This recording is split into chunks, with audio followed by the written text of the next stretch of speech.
So what you're seeing here is actually a demonstration system that we utilize quite frequently for our clients, just to show what the system does completely. You'll notice that this is a subdomain. However, when we build systems for our clients, we build them on their primary domain, meaning they never have to leave your website in order to create a booking. So rather than going to bookings.firstride, instead they would just go to FirstRide, and then you would go to a subfolder. So you'll notice when I click the Book Now button, you'll see a subfolder showing here. This is optimal for your website optimization and search engine optimization efforts.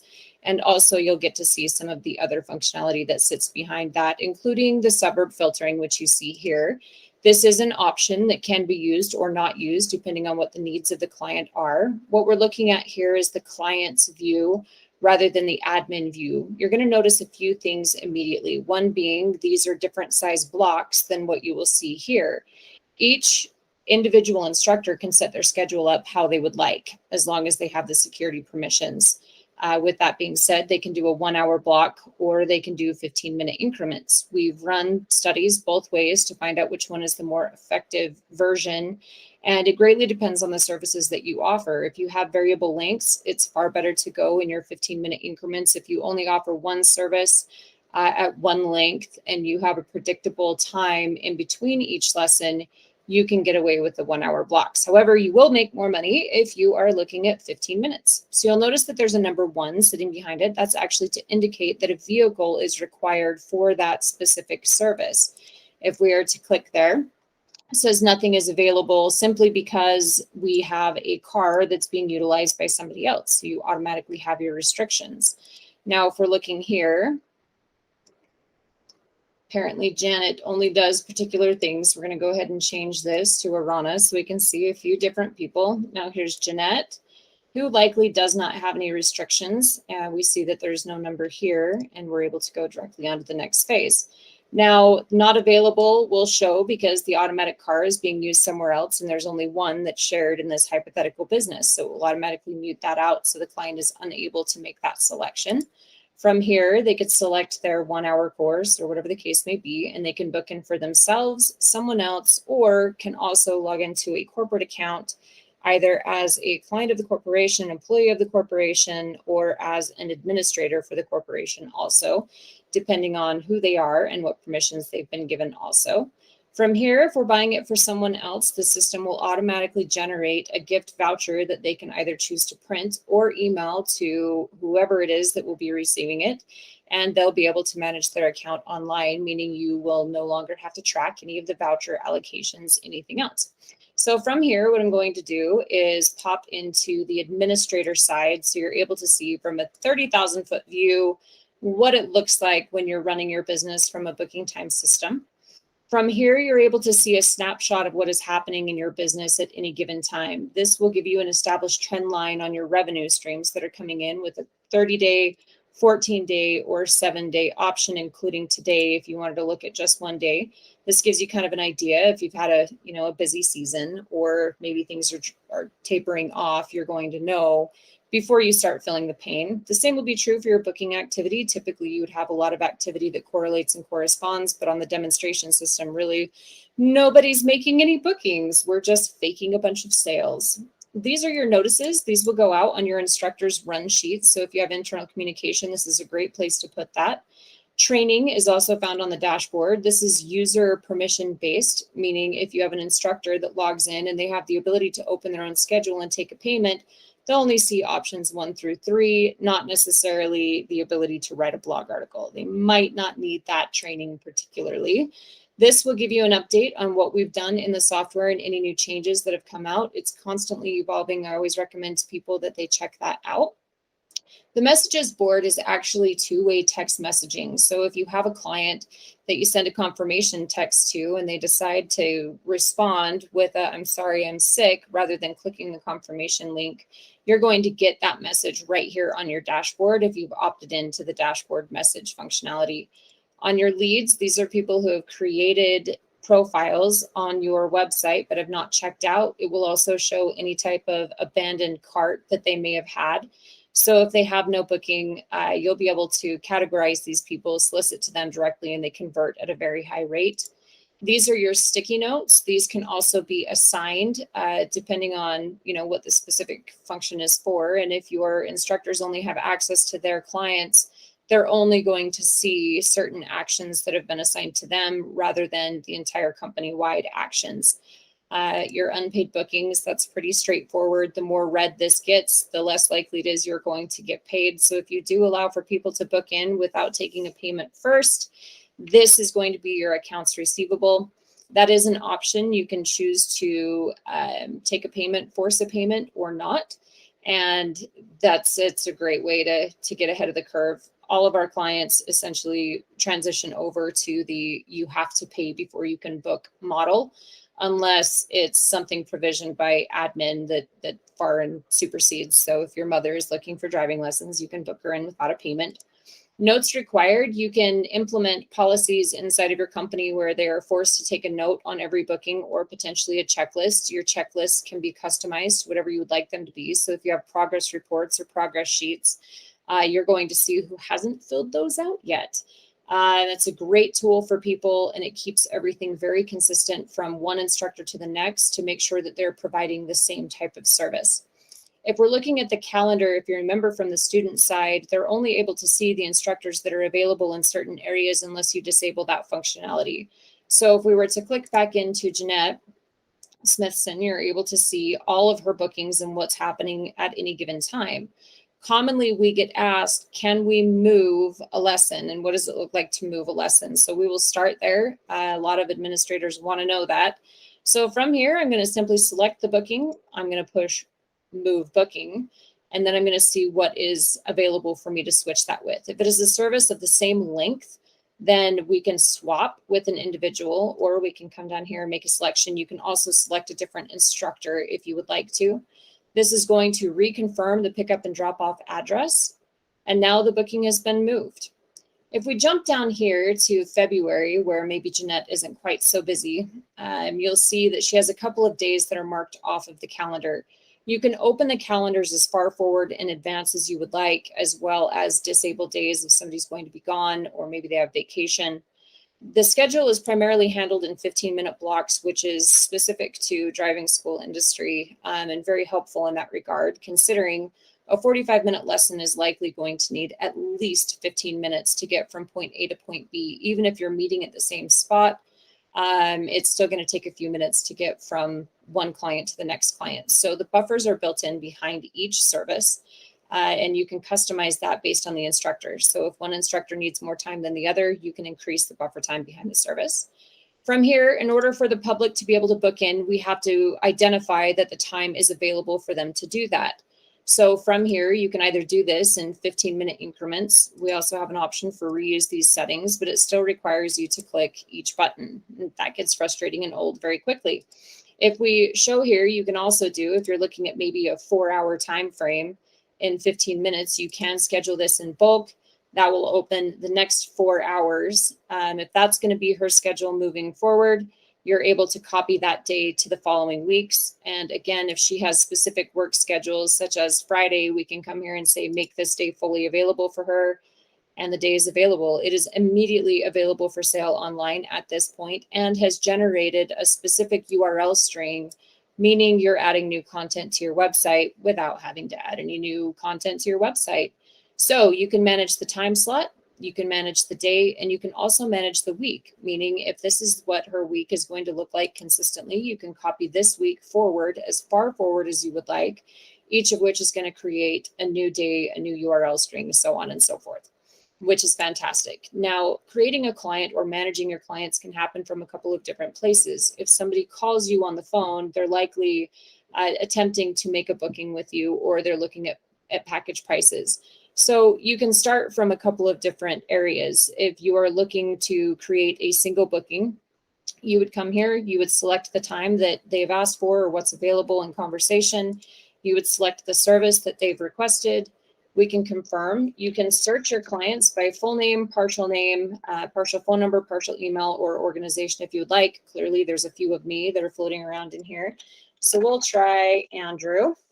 And there's only one Andrew Brown. That's not who we're on the phone with. It's actually Andrew Jones. And we're going to go ahead and capture his phone number. Now, this is important simply because you are going to need to be able to send them a two-factor authentication text message. So when they log in to do this on their own, we know that they're an actual human being.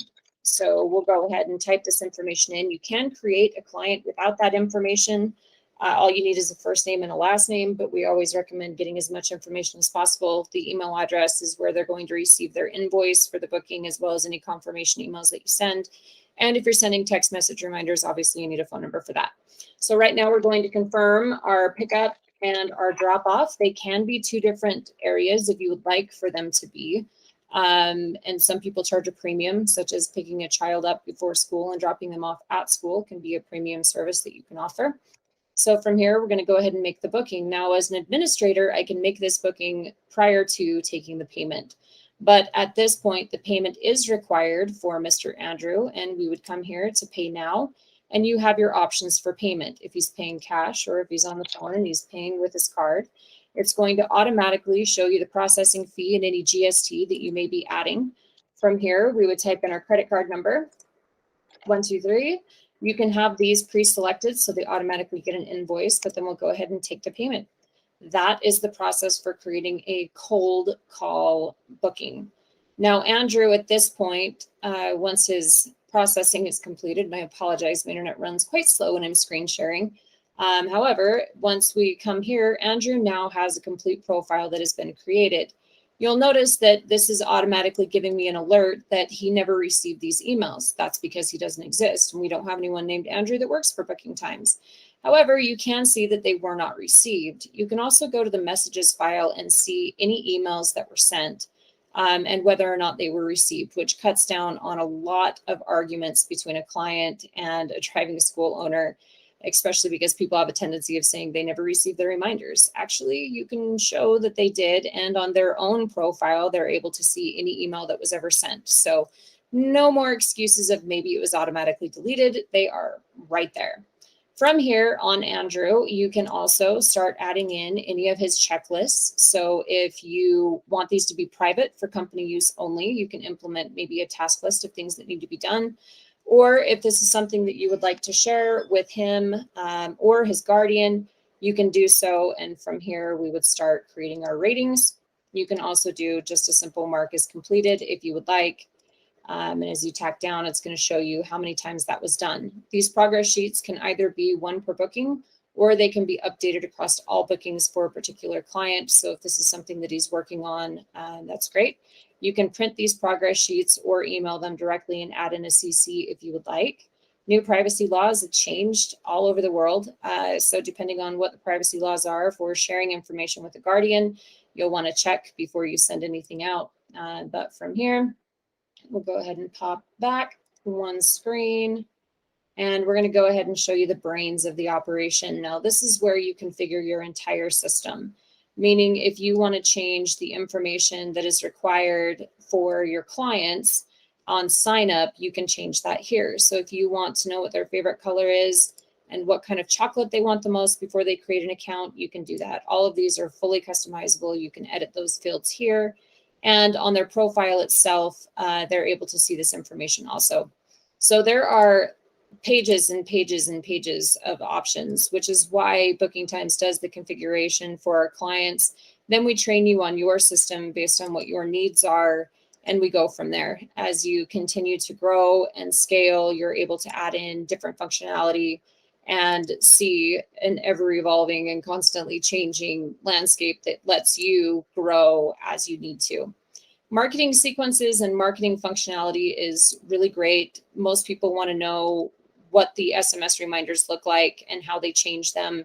Anytime you see a bubble with lines in it, that means it has already been customized. If it doesn't have the little dots in it, that means you haven't added anything that is custom to that specific message yet. But this is where your reminders start. In order to turn them on, you just push the button. And you'll see here that the 1 day before reminder will come out just like this with a confirm, and you can add whatever information you would like to that text message in whatever context you would like. And you can do the same thing with your email reminders. Your text messages are going to be charged at 10 cents plus GST. However, like you can see here, they are all optional. You do not have to use them, although I do recommend the past booking or course function because it's great to send them a link with your Google My Business and say, congratulations on passing. We would love to hear your story. Click here. Now you're building reputation manager, and that's well worth 10 cents to send. And a single booking is going to cost you a lot of text messages if they do not remember to show up. So more often than not, usually worth it. And from here, you've got your booking confirmations, and you can also send a different confirmation for new clients. So if you wanted to send a welcome to our driving school email and what to expect, you can do that. You can also do follow-up emails, birthday emails, things like that, or you can build sequences that are specific to particular services and set the trigger to be a purchase or a booking. So for instance, if we were looking at a new client marketing sequence, as soon as they sign up or register for a course, they're going to get a series of emails of which you can set delays and timers on to go out at certain intervals, which keeps you very relevant and also keeps your customers coming back for additional bookings after the fact. Now, the reports section is very in-depth. Again, we could spend a lot of time going through the information that's here. We're always adding in new reports for people that help them to manage and run their business. The liabilities report is my favorite. That is the report that says, this is what you sold, now this is what you owe. And that usually helps people make hiring decisions based on their run rate or potential burn rate. Cancellation reports can also be very, very helpful if you do have an open platform for people to make cancellations or to create their own bookings. Then sometimes that can be subjective information. But if you have an instructor that gets an exceeding amount of cancellations after their first booking, that's probably a pretty good indication that there is something wrong. You can export any and all of your clients' information at any time. We do not restrict any type of export out of the system. If the information is yours, the information is yours.